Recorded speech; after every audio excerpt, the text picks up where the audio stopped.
what we have is 2x squared plus 9x. So our first thing is to put this in standard form, which means make it say is equal to 0, and then ensure that you are dealing with descending powers of x.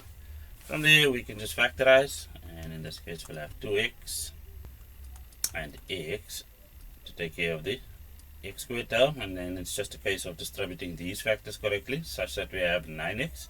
So 2x needs to be multiplied with a positive 5, and then we can subtract the negative 1x because that will give us 10x.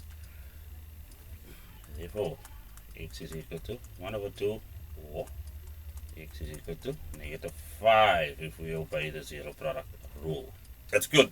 Also, you can use the formula as we are about to do for B, because what you'll see in the question paper is they tell you to round off your answers to 2 decimal places.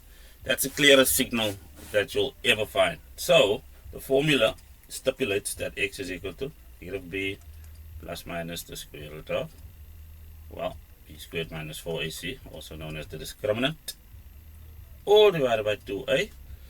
Therefore our x, if we substitute correctly, will look like this. There's our b being substituted. Yep. Let me do some brackets. And that is all going to be divided by 2 divided by value of a. So over here we need b's value, which will be minus 5.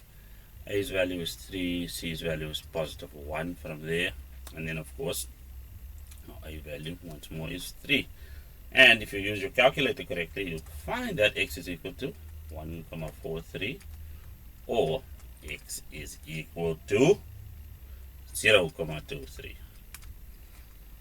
Adios.